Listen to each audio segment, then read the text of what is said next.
Hello, everyone. Welcome to the Medscape education program entitled Nicotine Prevention and Cessation, Improving Patients' Lives.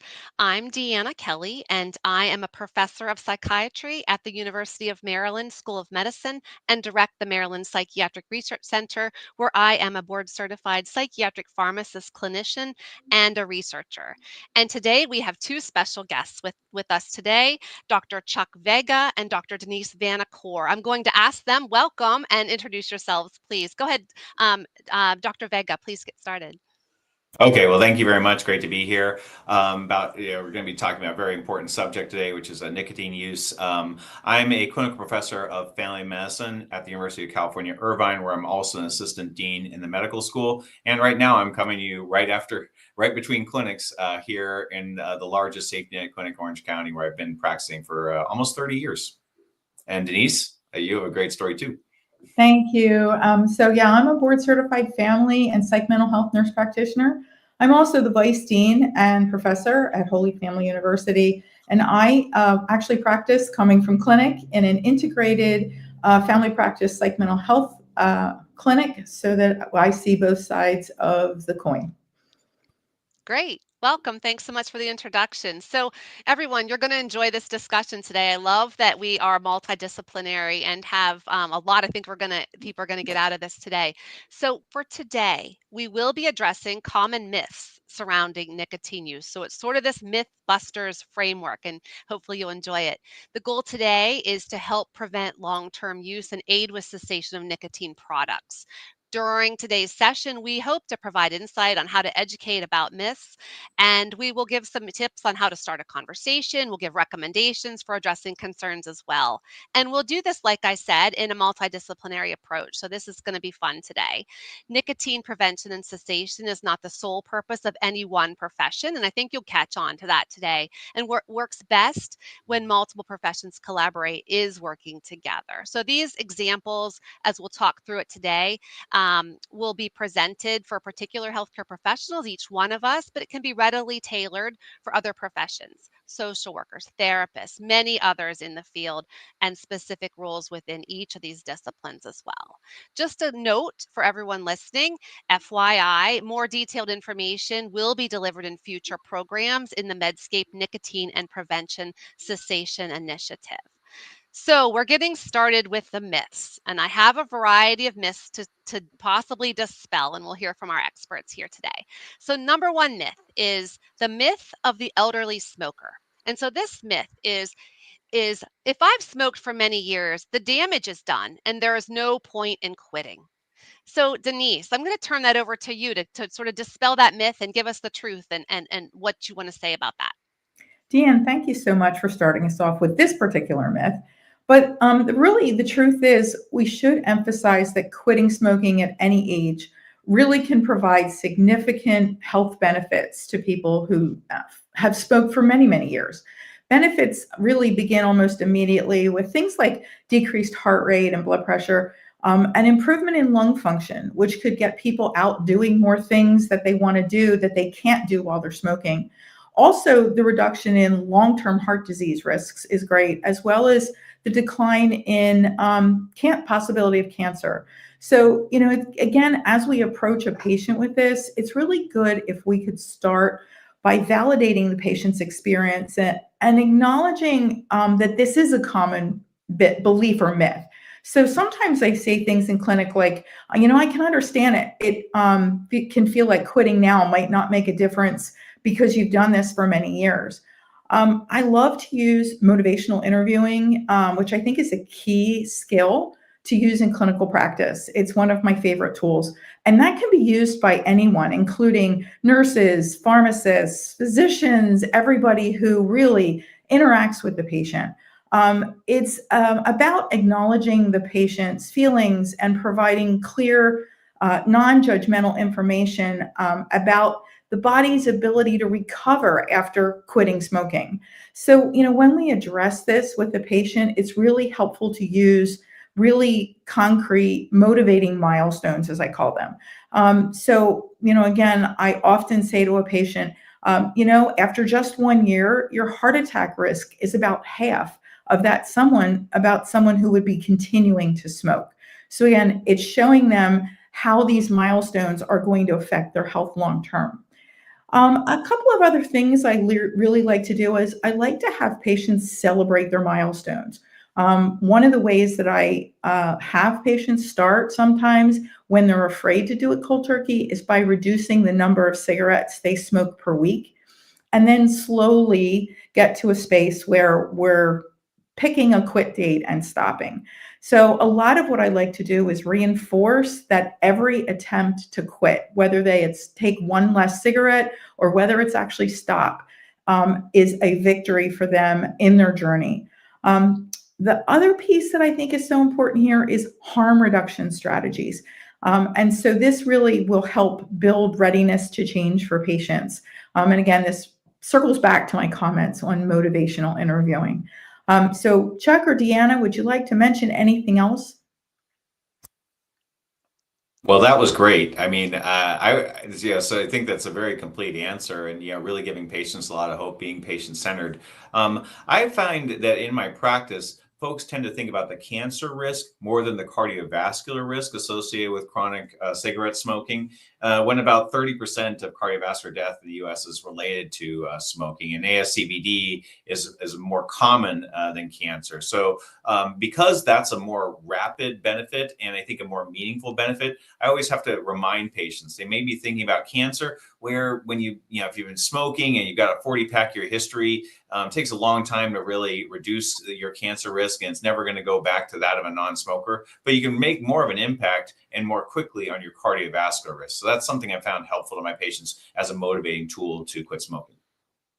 Yeah, I love that you're both myth busting here. So, the only other thing I agree, these are great comments. The only other thing that I would add is in the realm of treating people with psychiatric disorders, and we often see much higher rates of smoking in people with severe mental illness than we even do the general population. And we often, as a field, don't prioritize that in those patients. So I think it's really important that we still consider that that quitting really can make a difference. We completed a study looking at long-term mortality with smoking and found that that's about almost 3 times the risk in patients of middle age for mortality. So stopping can, like you both said, can improve cancer outcomes, cardiovascular outcomes, etc. So thanks for myth busting there. So let's move on to the next one. So the next one is the myth of the anxious teenager. And so the myth I'm proposing is that vaping helps relieve my stress. So quitting will make my anxiety worse. I'm going to turn this one over to Chuck first. Well, I mean, you're both mental health professionals, so I'm sure you've got your own way of approaching this. But it's a very common scenario, and so we are, as you are trying to wean off of vaping or combustible cigarettes.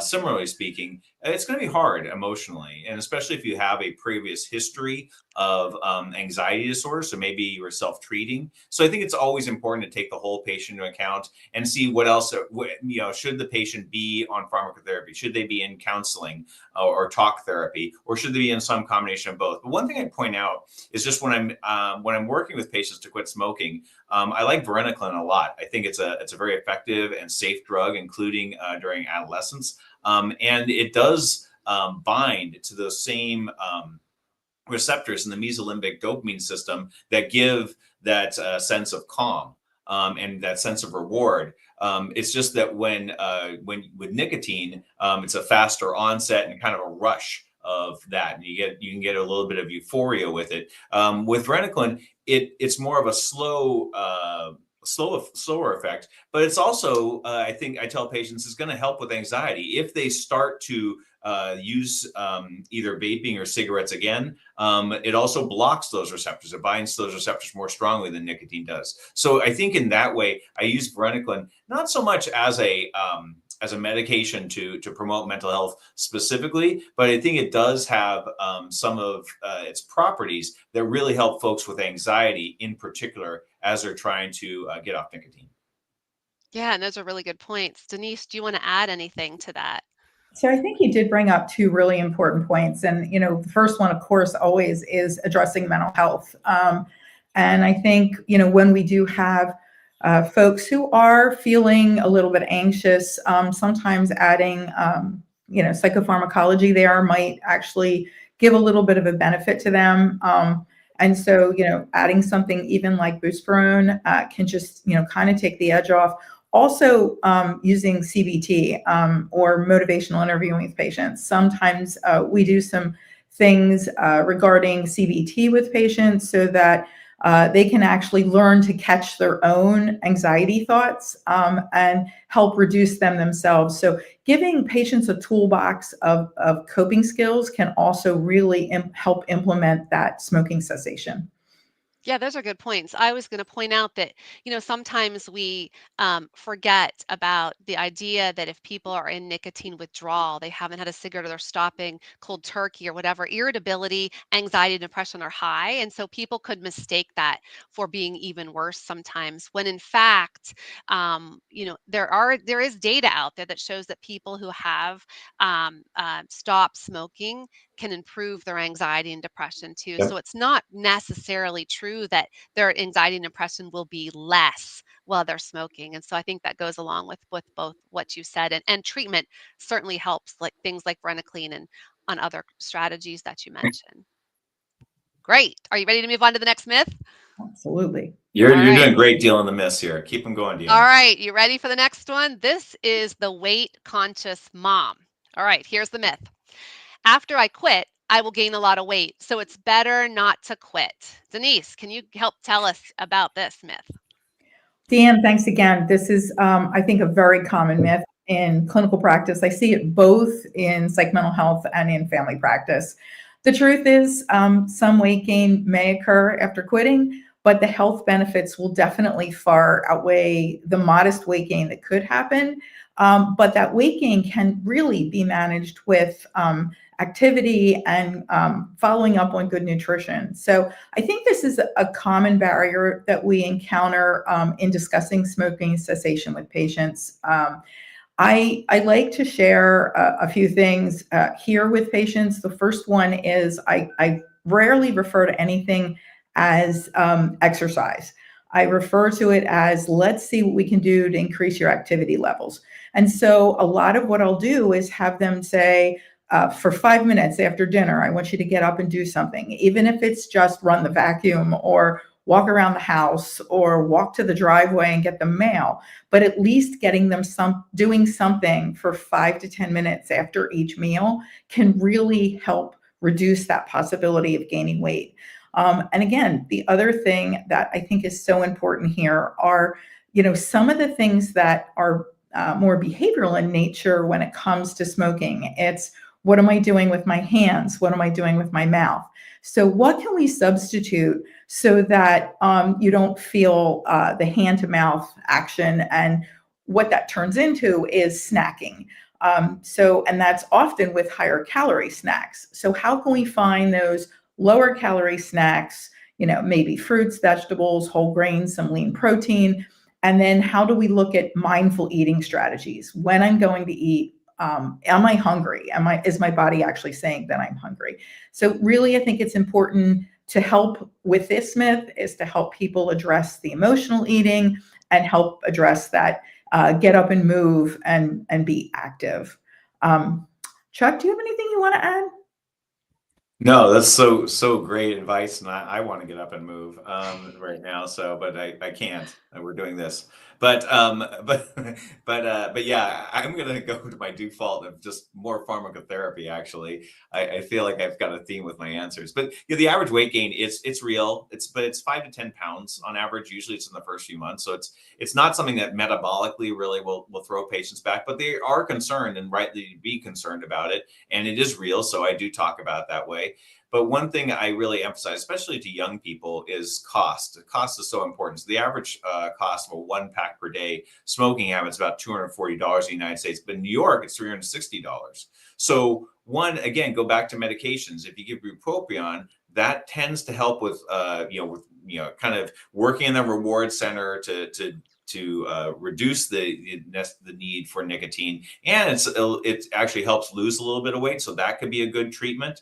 And now, just I was thinking about the cost of smoking versus the cost of some of our newer agents like tirzepatide is now going to be offered for $350 per month directly from the company for patients who are paying out of pocket. So really, you could swap your smoking habit for a new anti-obesity drug, which are highly effective. And I'm pretty sure you will not be gaining a significant amount of weight if you're able to stick with it. Yeah, no, these are really good. These are really good points. And I was going to note too that sometimes we see this more so in women as a problem than we do in men. But counting on that 5 to 10 pounds is typically. And you mentioned you were sort of alluding to the fact that this new era of these new medications for weight loss, these GLP-1 agonists, they are currently under study for smoking cessation, weight gain, et cetera. Mhm. But however, they're very expensive strategies. But those things will be weighed in the future. But I think going back to not using the word exercise but moving, get up and move and stay active, and that studies show that mitigates the extent of the weight gain that's seen when you don't. So all right, that's a great conversation. I'm going to take us to the next one. This myth I'm going to call the half is still some dad. So smoking fewer cigarettes or switching to light or mild or menthol cigarettes means I'm safer. Denise, want to kick us off? What do you think about that?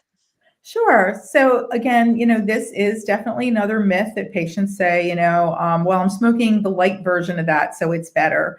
But the real truth in this is that cutting down or switching to light cigarettes does not eliminate any of the risks we've already spent a lot of time talking about.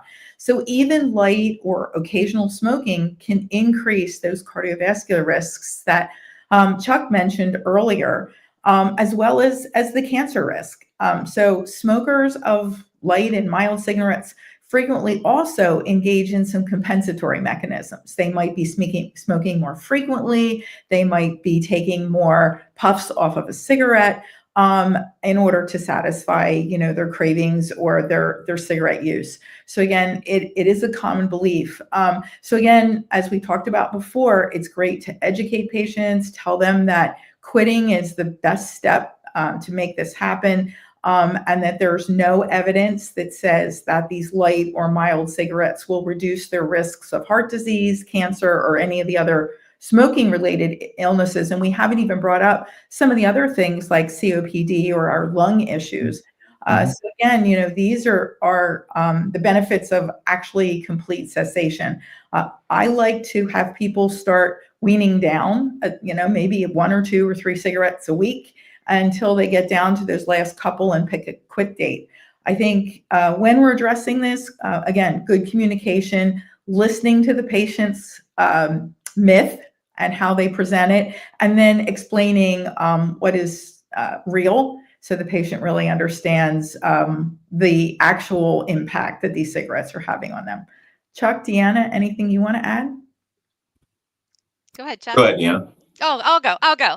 No, I'm going to add to that, like just cutting back some without setting a quit date can be a barrier in itself for quitting. And so this gives us potentially a false sense of security when we're just cutting back and we don't really think about, going completely off cigarettes. So also, unconsciously, I think there's data to show that people take longer and deeper inhales with potentially more chemicals. So it's not necessarily a decreased risk at all. And I think I just wanted to mention that. I also wanted to mention that the light or mild, or there was an FDA campaign to launch to sort of eliminate this delineation, but there are still packaging that looks like gold and silver, and we understand these to be lighter and milder. And so just so people understand that still is in effect, that people still see these as potentially note these as lighter, milder, and they're not safer.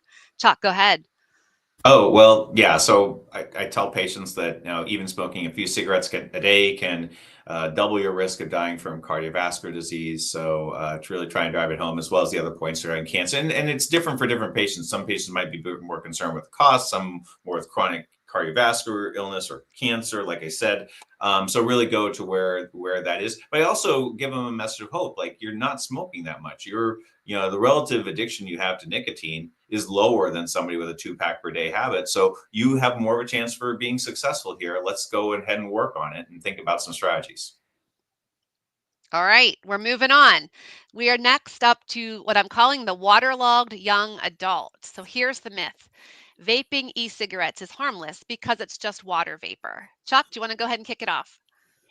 Well, it's not just water vapor. It's water vapor mixed with one of the most addictive substances known, which is nicotine, along with other heavy metals, some volatile compounds. It's been shown to promote intravascular inflammation. And I'm honest with patients as well. We don't know really the long-term outcomes of vaping over decades, but versus not vaping, I'm sure they're going to be better. I'm also very concerned with, particularly among our younger people, that we still see vaping as a gateway to combustible cigarettes. So it increases the risk of use of combustible cigarettes, whereas it can be part of that harm reduction strategy in older folks who have tried to quit many times and you just can't get them to that point of cessation from combustible cigarettes. Then maybe vaping is a different option. That's always an interesting conversation to have. I know there's different perspectives on it, but certainly just trying to make very real and talk about some of the compounds that are in vaping, that every time that you inhale, you are taking these compounds into your system. That can put I think, a realistic look at a very important situation. Yeah, and more recently, like even some of the flavoring chemicals themselves, like diacetyl, which has been in the news a little bit, can cause severe lung damage. So these things are not benign, and sometimes people have the impression that it's water, and they are, like you said. So, really good points, Denise. I'm sure you have more to add. Yeah, so again, I think patient handouts. Again, making sure patients really do understand these chemicals are just as dangerous as if you were smoking a pack of cigarettes, and can cause a lot of the same risks that we already have discussed. But again, what resources do we have to help them stop vaping? The key is explaining that, as you said earlier, Chuck, that it's not just water vapor. There's a lot of other chemicals in this that are not necessarily in cigarettes, but they are when people are vaping. So there are chemicals that they are still inhaling. It's not harmless. So back to you. Yeah, great, great. All right, we're moving on to another myth. And so this one is the clueless colleague. And I'm going to ask Chuck and present this myth. So, teen smoking has plummeted, Chuck. So, we are done here. What would you say to that? That's great. We can all tune out from this particular episode. No, we're here to bust myths. So please pay attention. I think that it kind of dovetails with that last discussion about, well, this is water vapor, right? And these are a lot of young people I'm talking to. They're actually very media savvy, and they're very savvy to being manipulated. I think especially now more than ever with social media, they know that there's a lot of untruths out there. There are a ton of myths floating around and now it's just constantly pelted from different sources about that. So I made that clear to them, and that the nicotine industry is trying to manipulate you. That's something they can feel very strongly about, and that's been one of the core messages for the past 20 years in terms of our public campaigns against big tobacco, against the use of nicotine. And we need to continue those because they've been remarkably successful. I look around and who's using combustible cigarettes these days. It is a remarkable decline. Like the kids, the adolescents just aren't interested in it anymore. And so I think we need to keep that pressure up. We need to, continue to tax the heck out of these products because we know that that's another effective public health strategy that will drive down use. And then even things like limiting the use. And now we see that there's no vaping in public areas. I think that's another regulation that really goes a long way to forestalling the impact that vaping can have on a larger society. Yeah, those points are really critical. I think they're really good points. Denise, I'm sure you have a few things to say.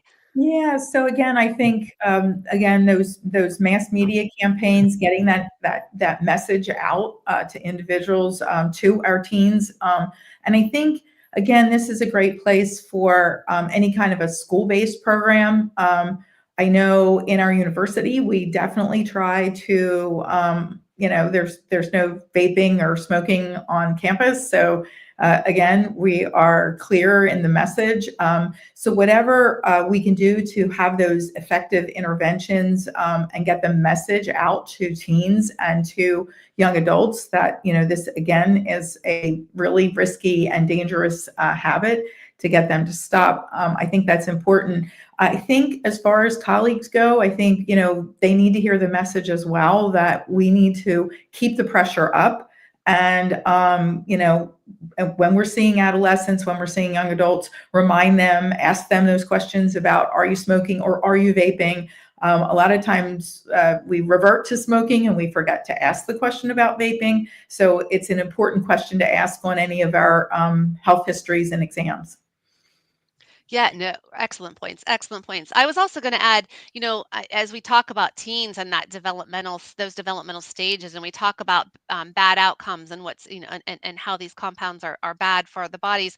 I want to note that in those younger years and those teens, even those that are still smoking, even though smoking's down and vaping is potentially on the rise, developing brains, nicotine on developing brains and these compounds on developing brains can be bad for like their motivation long term, their cognitive function, et cetera. So I don't want to forget about, in that age group, in that young group, how important that time period is before our brains are completely done forming. And compounds like nicotine and other things have effects on the brain. So important. All right, we only have a couple minutes left. And Chuck, I am going to ask you one last question. So if you could just do it quickly, but it's really just the pessimistic friend. Quitting didn't work for my friend, so it's not going to work for me. Do you have a few comments to make about that? Yeah, I would try to turn this on its head a little bit. And why didn't it work for your friend? And could that friend, if they're a real good friend, I see that people want to help each other quit. Most folks who are using nicotine, want to quit. And so therefore, maybe reach out to that friend and make them an ally. I found that, a near peer and a support group, having worked, in a corrective school where I don't have all the experience with substance use disorders, but those kids did. And we formed groups where we supported one another. And of course, I learned a ton just by sitting and listening to some of those stories. So, yeah, try to create a near peer group and enlist that friend as opposed to just saying, well, they can't do it. I can't do it. Yeah, Denise, do you have a few comments? We have 2 minutes left here. Yep. So again, I think Chuck hit it on the head. We have a variety of tools, and a strategy that didn't work for your friend, might be a strategy that does work for you. But again, I like to say we're going to work together to find the approach that's going to fit your particular needs and preferences as a patient, meeting that patient, where they are. And again, I think, the piece that people also have to hear is people sometimes quit a couple of times before it finally becomes that permanent habit, and it's okay. It doesn't mean there's anything wrong or there's anything bad. Just because veered back to smoking again, let's try it again, and let's continue with the journey. So I think those are important points. Yeah, we have a lot of strategies. There's a lot of different pharmacological treatments, behavioral, and combination. So we can put these things together. There's many varieties of combinations that may not work for one and for another. So those are some for future programming. They'll be able to hear that. So we'll go ahead and wrap up today. I want to thank you both so much for chatting with me. This has been a fun multidisciplinary conversation. I hope that the audience got that out of it as well. So I want to go ahead and have people visit the Medscape Nicotine Prevention and Cessation website, which is on the page here. You can get some information. Check back frequently because there'll be information about upcoming events there.